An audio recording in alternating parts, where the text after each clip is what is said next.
Mi nombre es Bernardo Maskin y hoy vamos a discutir sobre la fisiopatología de la sepsis. Desde el punto de vista fisiopatológico, no tanto desde el punto de vista clínico.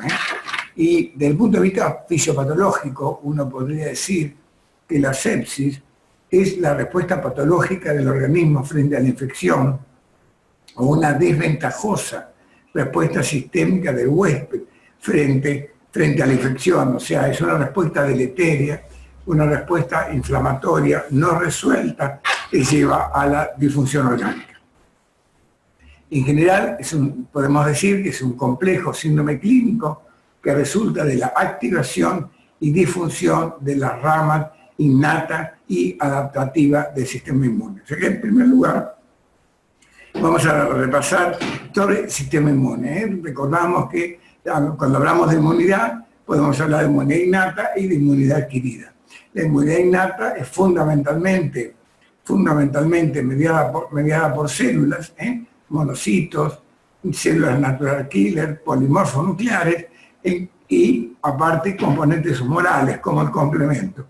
Tiene como característica que no requiere aprendizaje, que no requiere memoria y que reacciona inmediatamente en las primeras horas frente a una agresión bacteriana. En cambio, la inmunidad adquirida está mediada por células T. Por células B tiene como característica fundamental que requiere la presentación de un antígeno y que tarda más en activarse, o sea, varios días hasta que la inmunidad adquirida está totalmente funcionando. En cambio, la inmunidad innata, como dijimos, es inmediata y sobre ella es la que gira la respuesta inicial frente a este proceso que llamamos sepsis.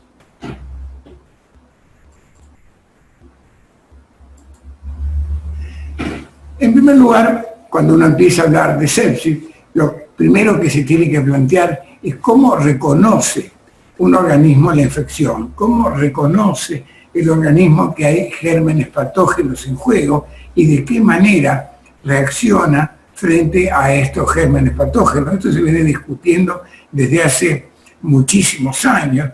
Inicia con los trabajos de Metchnikoff, que en 1892 sentó las bases de lo que se llama reconocimiento de bacterias y de la fagocitosis, ideas centrales de la inmunidad innata, por la cual recibió el Premio Nobel de Medicina.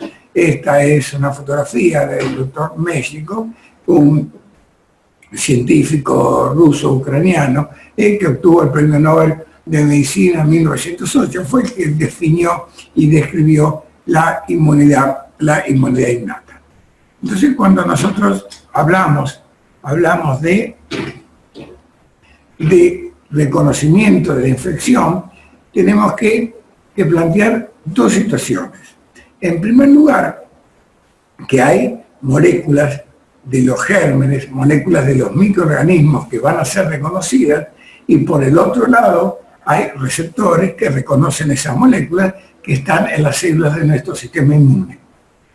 A las moléculas que van a ser reconocidas se las llama PAMPs, o sea, patrones moleculares asociados a patógenos. En cambio, a los receptores se les llama PRR, receptores de reconocimiento de estos patrones moleculares asociados a patógenos. O sea, en principio vamos a hablar de estas moléculas llamadas PAMPs, o sea, estos patrones moleculares asociados a los patógenos. Tienen características fundamentales, que son producto único de los microbios, son la firma molecular de que hay una infección bacteriana, se han mantenido a través de la evolución porque son esenciales para la sobrevida microbiana. O sea, lo que el organismo reconoce entonces no es al microorganismo, reconoce algunas moléculas especiales de los microorganismos que se han mantenido a través de toda la evolución. Hay distintas moléculas, las más conocidas son la LPS, endotoxina, que es una molécula que está fundamentalmente en los bacilos negativos, o peptidoglicanes o ácido teicoico, que reconocen en los cocos positivos, y el DNA bacteriano, del cual después vamos a hablar. Esto es una fotografía en la cual vemos la diferencia que existe en relación a estas moléculas entre los bacilos negativos y los cocos positivos. Hacia la derecha vemos a un bacilo negativo que tiene una característica fundamental. En la superficie tiene LPS, es la molécula LPS que no la vamos a encontrar, si vemos la figura de la izquierda, en los cocos positivos, que es la diferencia fundamental entre coco positivo y bacilo negativo, que es la presencia de la molécula LPS. Esto es una figura que representaría una Escherichia coli, y si realmente uno toma una pequeña porción y después la podría disecar, vería esto, ¿sí? Que la parte externa de la pared bacteriana se encuentra el lipopolisacárido, o sea que esa molécula que va a ser reconocida por el sistema inmune y es la que va a provocar la reacción de este sistema con inflamación, como vamos a ver después.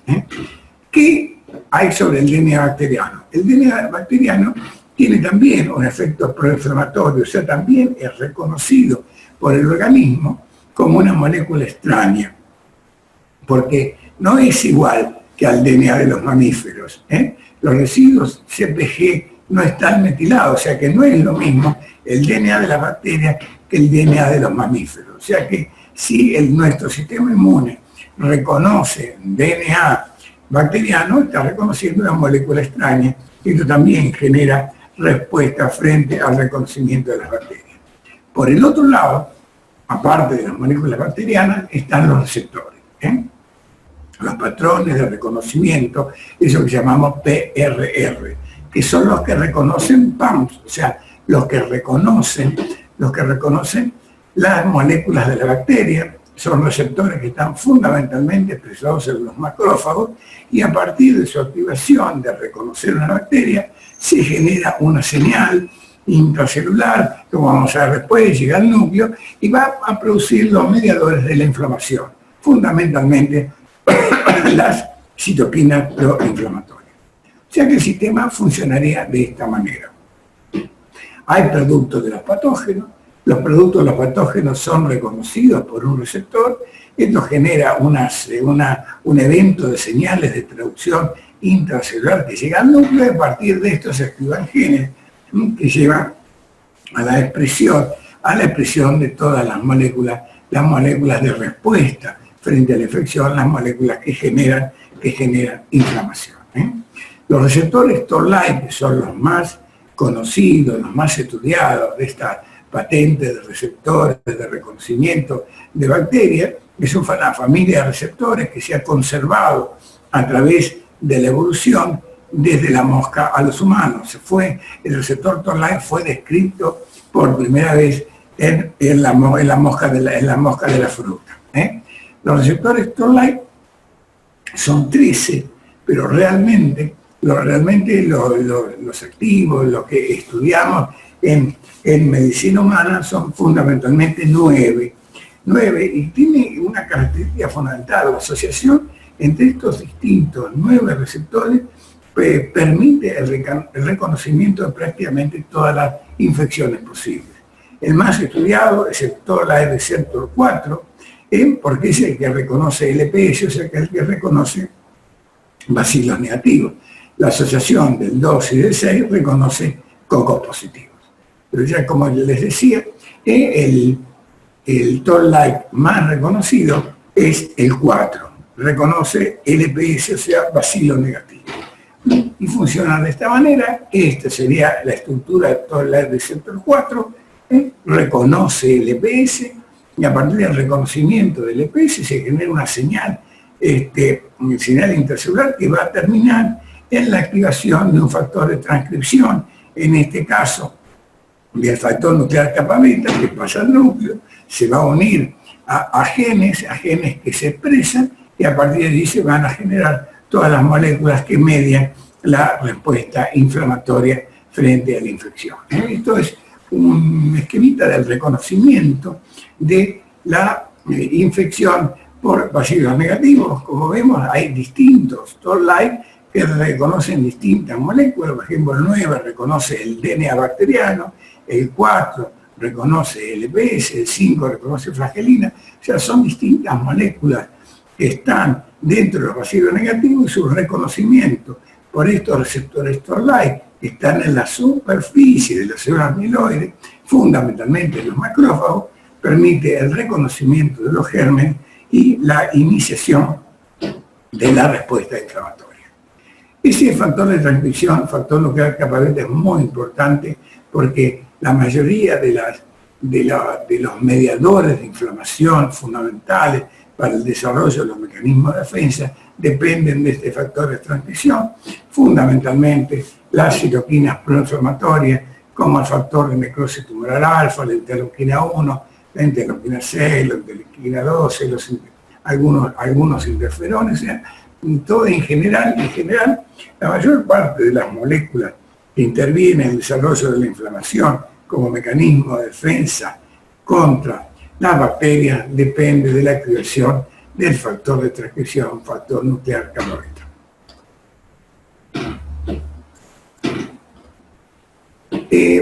Una aclaración sobre el tema de cómo funciona este sistema y qué desarrollos ha habido en este último tiempo, que después seguro que analizaremos en otras clases, en otras patologías, pero se los voy a nombrar ahora. La descripción inicial fue muy clara, la liberación de LPS activa Toll-like receptor 4 y produce el síndrome de la sepsis. Pero después se pudo analizar y se descubre de que no solamente desde las bacterias se puede activar Toll-like receptor 4, sino que moléculas que funcionan como agonistas endógenos que provienen de las células del organismo no bacterianas, por injuria celular también pueden activar el Toll-like receptor y producir un síndrome de séptico. Un síndrome séptico, estas moléculas se llaman DAM, después las analizaremos cuando veamos otro tipo de patologías diferentes a la infección. Pero si uno tiene que hacer un resumen de lo que hicimos hasta ahora, tenemos un patógeno, liberación de moléculas PAMP, que van a activar los receptores de una célula amiloide y a partir de la cual se va a generar la respuesta inflamatoria, que si es balanceada, normal, controlada, va a terminar con el clímax de patógeno de reparación tisular, y que si es desbalanceada, puede terminar con un cuadro de hiperinflamación, por ejemplo, que puede llevar a shock séptico. Y la otra cosa que podemos decir de este lado es que toda esta reacción no solo puede ser producida por patógenos, sino por injuria tisular, por liberación de moléculas que también pueden activar el sistema inmune, por ejemplo, como ocurre en la pancreatitis aguda. Decíamos que las células más importantes en el reconocimiento de las bacterias, donde están los receptores, son fundamentalmente los macrófagos. Los macrófagos son componentes de nuestro sistema inmune, esos son amiloides, que matan microorganismos, que secretan mediadores de la inflamación, que actúa y modula la respuesta inmune adquirida a través de la presentación de antígenos, eso lo vamos a conversar ahora, porque presentan antígenos a los linfocitos T. O sea que si uno quiere analizar el efecto de estas células, que es el macrófago, tendríamos que decir que si hay un patógeno, hay una infección, se liberan moléculas que son reconocidas por esta célula, a partir de la cual se van a liberar los mediadores antiinflamatorios, proinflamatorios, se van a activar los neutrófilos, se van a activar las plaquetas y además de eso se va a producir la presentación de un antígeno a una célula T en reposo y a partir de allí se va a generar la activación y expansión clonal de todos los linfocitos T y linfocitos B que constituyen nuestro sistema inmune adquirido. O sea que si uno ve así analizado un macrófago en relación a lo que es la infección y la respuesta de los pacientes que tienen inflamación y sepsis, puede decir que por un lado el macrófago tiene un receptor Toll que va a reconocer a una molécula PAM de la bacteria, eso va a generar una señal intracelular que va a producir liberación de citoquinas que van a activar la respuesta inflamatoria del organismo. Pero por otro lado, los macrófagos, o esto que parece más una célula dendrítica que un macrófago, pueden fagocitar patógenos, los digieren al patógeno, y uno de esos, los péptidos de este patógeno, es presentado por el sistema inmune del organismo, por HLA. El sistema HLA presenta un péptido a un receptor de un linfocito que está en reposo. Y la presentación y el reconocimiento de esta molécula, que es un péptido de esta bacteria, produce la activación de todo el sistema de las células T y las células B, o sea, toda la inmunidad, lo que es la inmunidad adquirida que está en ese momento en reposo. Otro dato interesante es que frente a la infección, no solo siempre hablamos de inflamación, respuesta inflamatoria, o sea, de mecanismos proinflamatorios, también hay en el mismo momento y consistentemente con esto, también reacción antiinflamatoria. En algunos pacientes, como vamos a ver después, hay más respuesta antiinflamatoria que proinflamatoria y los pacientes pueden presentar un cuadro que se llama inmunoparálisis.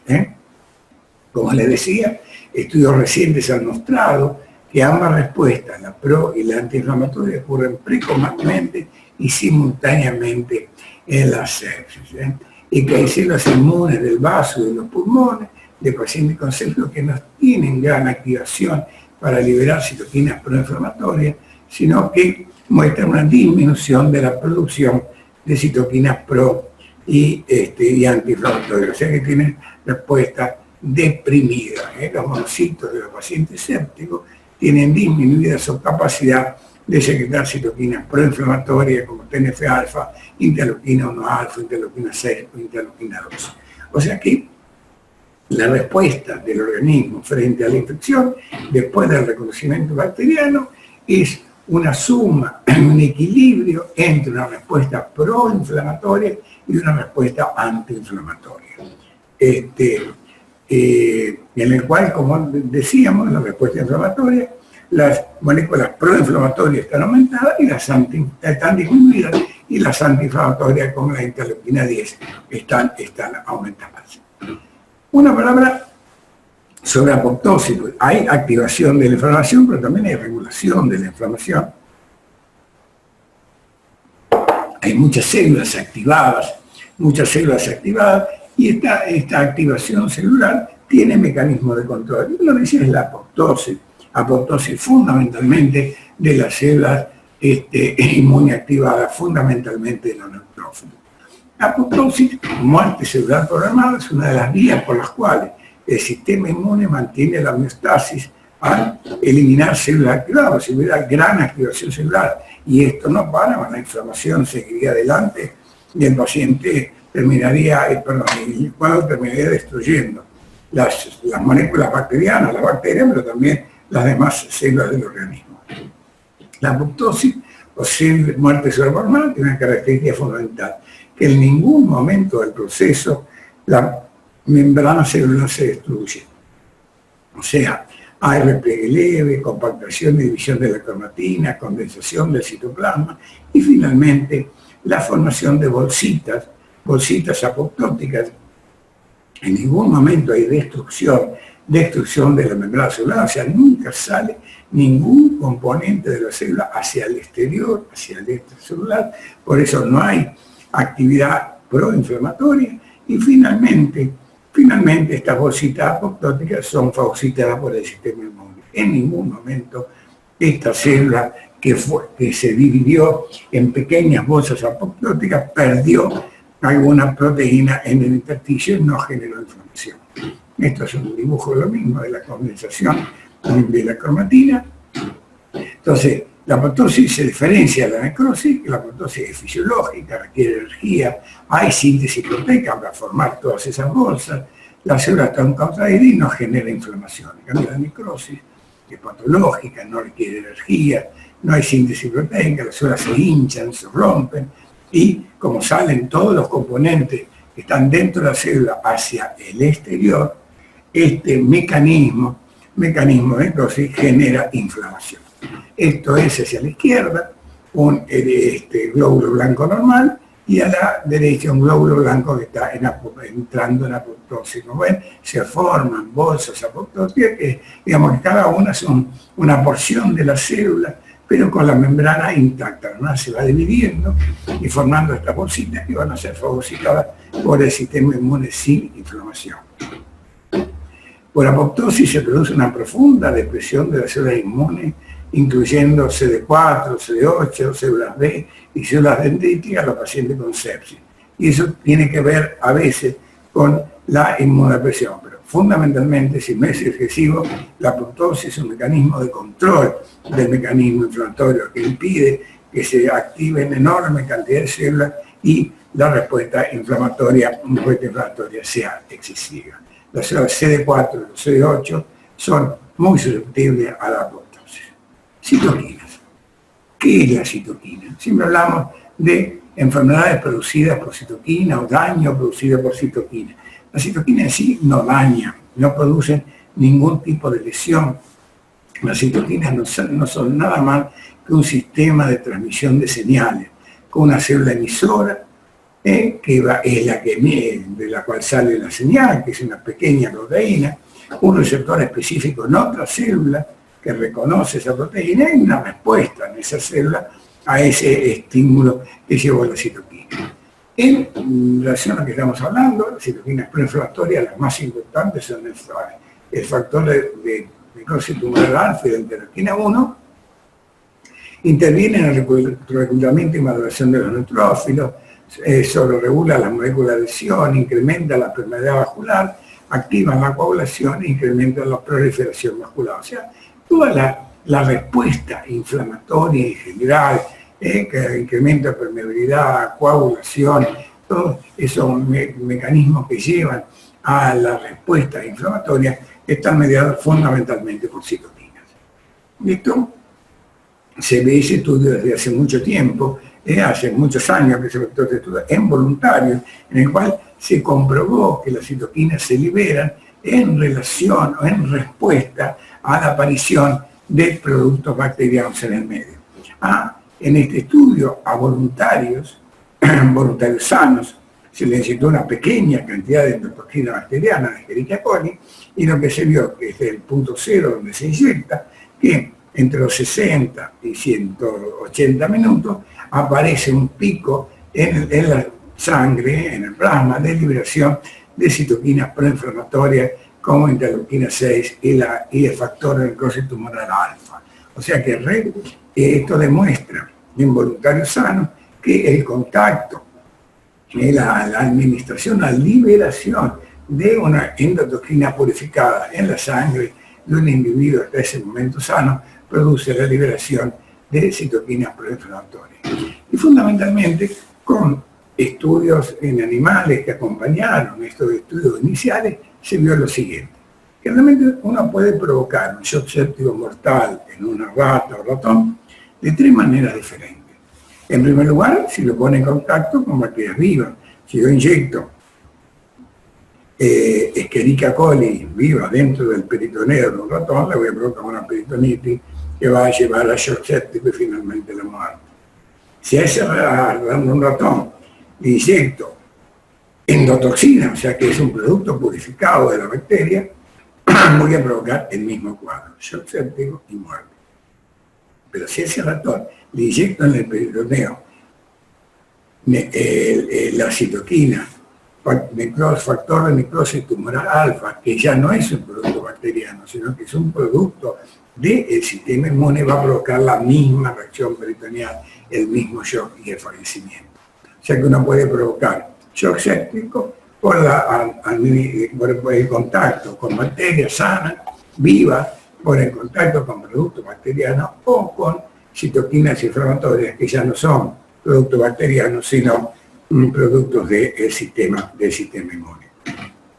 En este esquema se ven las distintas síntomas que aparecen con el aumento de los niveles de las citoquinas en sangre. Esto es, acá sería el normal, y uno ve que a medida que aumenta el nivel de citoquina aparecen distintos tipos distintos tipos de lesiones, que si el nivel es muy alto, pasa lo que pasa a los pacientes que tienen shock séptico, que tienen shock y disfunción multiorgánica.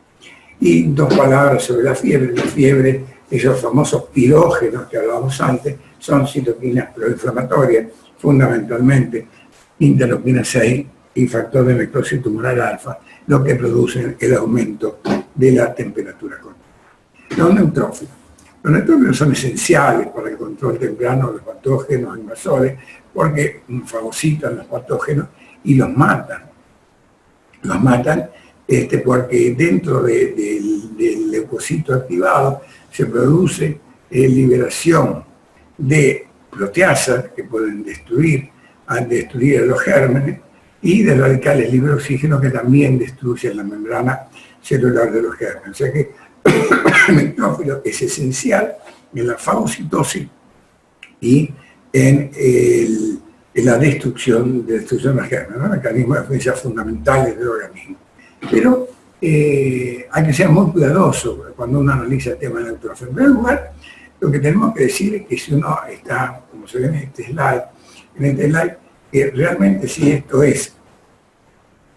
es la membrana celular de una célula endotelial, en general, hacia adentro, se van a encontrar los nidos de bacterias. En cambio, los neutrófilos sí van por la circulación, o sea que tiene que existir un mecanismo por los cuales los neutrófilos son atraídos hasta el foco donde hay infección, fijados y que puedan pasar a través del endotelio. Entonces se ponen en marcha y se activan a través del estímulo de citoquina una serie de moléculas de adhesión, que están en los neutrófilos y en el endotelio, que permite que la célula endotelial que va por la circulación se acerque al endotelio, se fije a él y finalmente termine pasando hacia el intercelular a través de dos células endoteliales.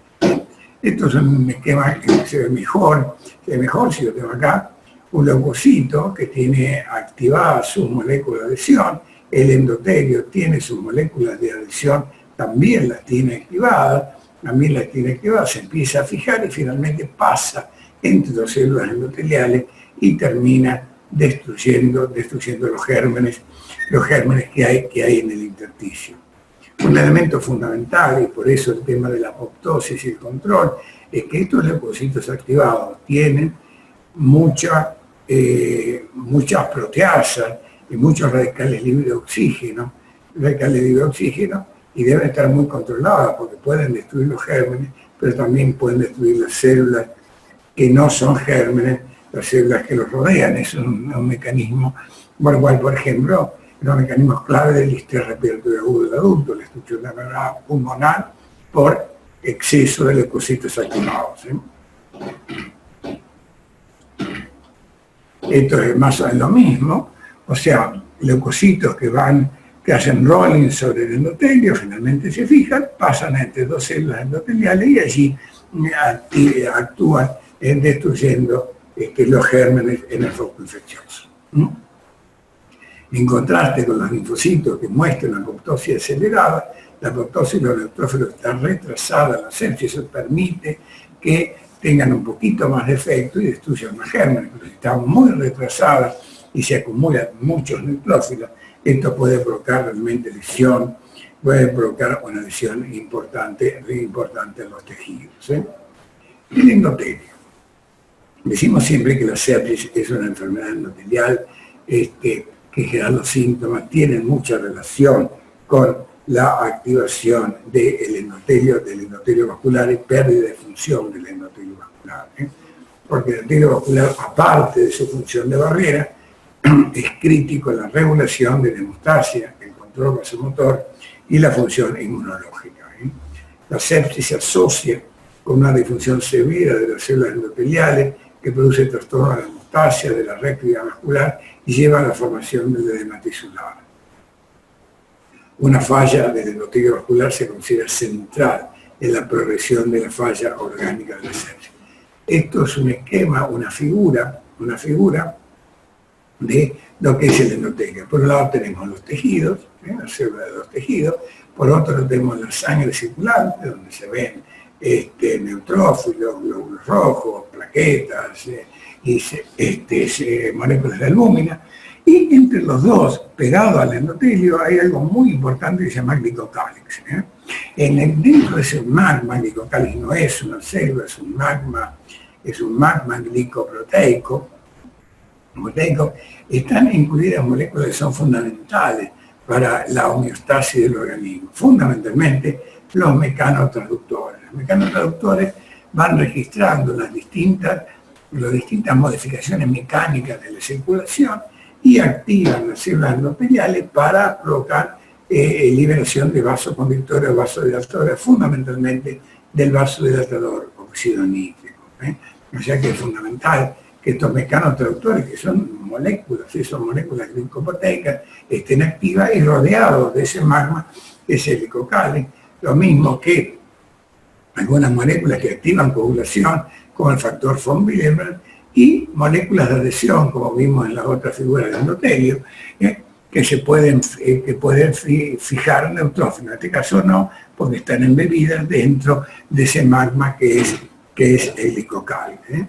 El endotelio sintetiza y expresa moléculas que son vitales para regular la hemostasia, como el factor von Willebrand, el factor tisular y el inhibidor reactivador del plasminógeno OPAI-1. ¿Qué pasa cuando hay eso que llamamos activación endotelial, que es la situación patológica del endotelio? Consiste en una combinación de una superficie procoagulante. Normalmente el endotelio es anticoagulante, secreta moléculas anticoagulantes que permiten que la sangre no coagule y la sangre circule bien de esa manera. Incremento del tráfico de leucocitos, alteración del tono vascular y pérdida de la función de barrera. Esto sería una foto de la alteración del endotelio, en la cual vemos que fundamentalmente están separadas las que estaban muy unidas las células endoteliales, y eso permite el pasaje de agua, de albúmina y de células, pero aparte desaparece el glicocálix. Y todas estas moléculas de mecanotransducción ya no tienen efecto, ya no hay regulación de la circulación, las moléculas de coagulación quedan libres y se forman trombos, los neutrófilos se fijan a estas moléculas de adhesión y pasan hacia el exterior, donde pueden tener efectos deleterios. Esto es un endotelio alterado, y esto es lo que pasa en los pacientes que tienen sepsis. En relación al óxido nítrico, que es un vasodilatador importante, un vasodilatador fundamental que favorece y regula el flujo sanguíneo, normalmente producido por la célula endotelial a través en relación a distintos estímulos, como el shear stress, es el estímulo de la circulación, y provocado y secretado por la nitrooxisintasa, en este caso endotelial constitutiva. Esto es normal, es fisiológico, se necesita una cierta cantidad de óxido nítrico para que el organismo funcione adecuadamente. En la situación de sepsis aparece otra nitrooxisintasa llamada inducida, muy activa, que produce una enorme cantidad de óxido nítrico. Eso produce excesiva oxidación y potencial refractaria, y es uno de los mecanismos que intervienen en la aparición de shock séptico, o sea, de shock vasodilatado. Respecto a la coagulación, en los pacientes que tienen sepsis hay activación de la coagulación. Se recuerdan, cuando hablábamos siempre de coagulación, hablábamos vía intrínseca, vía extrínseca, fundamentalmente en los pacientes que tienen sepsis, lo que está activado es la vía extrínseca de coagulación a través del factor tisular o tissue factor, que se activa, se une al 7A activado, y de esta manera se desencadena la cascada de la coagulación, que termina la formación de trombina y la formación de los coágulos. La generación de trombina forma el coágulo, activa las plaquetas, pero aparte tiene efecto proinflamatorio y reduce la fibrinolisis. Es muy importante que hay mucha activación de trombina, ver de qué manera se puede regular la excesiva formación de trombina, porque si no todo sigue como constituyendo un círculo vicioso. ¿Sí? como para terminar este vuelo de pájaro rápido de lo que es la fisiopatología de la sepsis, quería decir lo siguiente. Este slide ya lo mostré para mostrarles que los patógenos liberan PAMS y eso activa el sistema inmune, lo mismo que la injuria tisular, pero que aparte todo esto está regulado por el sistema nervioso central. O sea, el sistema nervioso central, a través de vías aferentes y eferentes del nervio vago, regula toda la acción del sistema inmune. O sea que todo lo que hablamos de inflamación y de sepsis, está totalmente regulado por nuestro sistema inmune. Fundamentalmente a través de un reflejo aferente vagal.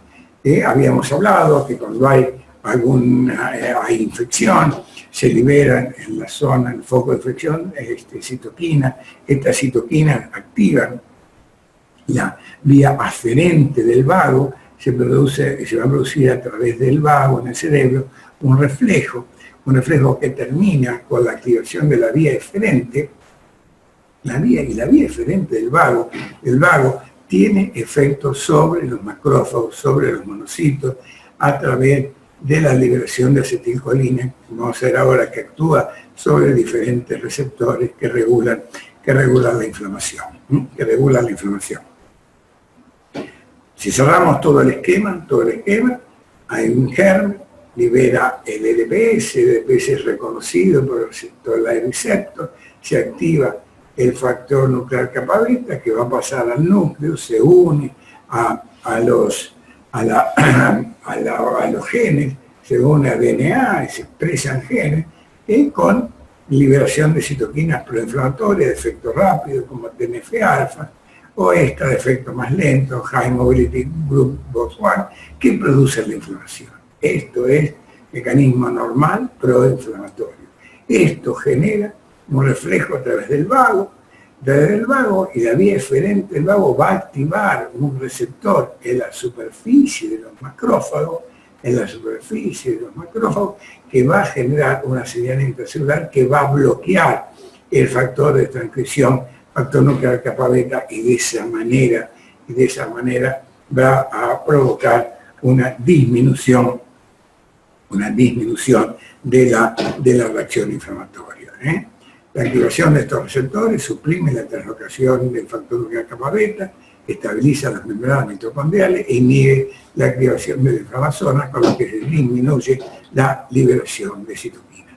O sea que todo lo que hablamos siempre de inflamación, de citoquina, está regulado, como les dije, por el sistema nervioso central, y en este caso no solamente por este reflejo vagal por la vía aferente y eferente del vago, sino también por la liberación de los corticoides, que también tienen efecto antiinflamatorio regulador. La sepsis es un tema complejo, y que es difícil de controlar. Como ustedes saben, no existe ningún tratamiento directo para tratar la enfermedad que llamamos sepsis. Y probablemente esto se deba a todos los mecanismos fisiopatológicos que hay en juego, que es difícil que un solo medicamento pueda controlar todos los sistemas que hay en juego, de los reflejos del sistema nervioso central, de la activación del linfocito, de la apoptosis, de los mediadores proinflamatorios, de la coagulación, de la activación de complemento. Hay muchos mecanismos fisiopatológicos en el juego que hacen que sea difícil encontrar un solo medicamento que pueda controlar este proceso, esta enfermedad. Para finalizar, me pido que hablara dos palabras de biomarcadores en sepsis. Y les voy a comentar alguna experiencia que nosotros hicimos con un biomarcador, que es la procalcitonina. Primero, ¿qué es un biomarcador? Un biomarcador es una determinación de laboratorio. Eso es lo primero que debe quedar claro, es una determinación de laboratorio que ayuda a hacer un diagnóstico adecuado de la enfermedad y por ahí guiar el tratamiento. Pero tampoco es un dato mágico que nos va a tratar los pacientes. Es un dato clínico, un dato de laboratorio que ayuda a del razonamiento clínico, y lo vamos a estudiar viendo su sensibilidad, la especificidad, el valor predictivo negativo y el valor predictivo positivo. En este caso, vamos a hablar de la procalcitonina. La procalcitonina es un propéptido, una prohormona de la hormona calcitonina. En la célula tiroides se secreta la molécula procalcitonina que es clivada en tres. Una de ellas es la hormona calcitonina, que es liberada por la célula C de la tiroides e interviene en el metabolismo fosfocálcico. Ahora, la procalcitonina esta molécula procalcitonina tiene una característica fundamental, que es inducida específicamente por infecciones bacterianas y tiene bajos niveles de infecciones virales y de trastornos autoinmunes. Según este marcador que se va a activar cuando hay infección bacteriana, va a aumentar su nivel plasmático cuando hay algún proceso bacteriano, nos puede servir para el diagnóstico de infección bacteriana, para evaluar la evaluación pronóstica de los pacientes, y lo que se está estudiando más últimamente es como guía en la administración de antibióticos. Les voy a mostrar rápidamente, porque el tiempo no nos da para más algunos estudios que hicimos en su momento con este marcador procalcitonina, y vimos lo siguiente, que realmente si uno le va haciendo día a día, a veces se puede hacer menos, o sea, 3, 5 y 9 para no hacer tantas determinaciones. Esto lo hicimos para ver cómo daban las curvas. Como daban las curvas, vemos que los pacientes que tienen buena evolución, los niveles de procalcitonina van disminuyendo todos los días. Los pacientes que no tuvieron buena evolución, la procalcitonina no disminuyó. Esto es el primer elemento que uno debe tener en cuenta, que la procalcitonina puede servirnos a través del tiempo para ver cuando la evolución no es favorable. Si un paciente vemos el nivel 0 al día, por ejemplo, 3 y el día 5, y los valores de procalcitonina son iguales, a pesar del tratamiento, la procalcitonina no baja, uno debe pensar que hay algo en la evolución que no es adecuada, por ahí que el antibiótico no es adecuado. El otro dato importante es que, como le dije al principio, la procalcitonina está estimulada y aumenta por infección bacteriana y no de infecciones virales. Tuvimos oportunidad de medir pacientes en la epidemia de H1N1, pacientes que tenían enfermedades virales puras, que no, a pesar de los distintos cultivos, nunca desarrollaron, o sea, que no tenían infección bacteriana. Pacientes que tenían esa infección viral, pero que tenían corroborada una neumonía bacteriana, y pacientes con una neumonía bacteriana que habíamos medido en épocas anteriores. Y lo que se ve es claro, infección viral, los niveles son muy bajos, cercanos a 0, infección viral o bacteriana, la mediana ya es 4,89. O sea, que es, como les dije, una molécula de alto valor predictivo negativo. No es tan buena, por ejemplo, a este nivel, para decirme que este paciente tiene infección bacteriana. Sí es buena a este nivel, cuando está cercano al 0, para decir que este paciente no tiene infección bacteriana. O sea, valor predictivo negativo. Los valores muy bajos, cercanos al 0, me ayudan a decir o a descartar que haya infección bacteriana. El valor predictivo positivo es el que me hace que me diga que sí tiene infección bacteriana, no es tan bueno. No es tan bueno. Y el último tema, o sea, lo último que uno puede decir sobre procalcitonina, es que han salido muchos estudios últimamente para utilizar algoritmos guiados por procalcitonina para reducir los días de uso de la antibioterapia en pacientes con sepsis severa y shock séptico. ¿Qué significa esto? De la misma manera que les planteé al principio, en el gráfico que pusimos inicial de procalcitonina, que si el paciente tiene buena evolución y buena respuesta a antibióticos, los niveles bajan rápido, uno puede pensar que si realmente uno tiene un paciente que tiene infección, le da tratamiento y hace procalcitonina 0, 3 y 5 días, y entre 3 y 5 días hay una disminución muy importante de los valores iniciales, por ejemplo, de más del 80%, uno puede de esa manera pensar que se puede hacer tratamientos cortos y los pacientes tal vez no necesitan los tratamientos de 15 días. Eso está aún en discusión, hay mucha gente que lo está promocionando, que lo está utilizando, parecería ser que realmente el uso de la procalcitonina para guiar el tratamiento antibiótico tiene algún futuro en la terapia. Nada más, muchas gracias.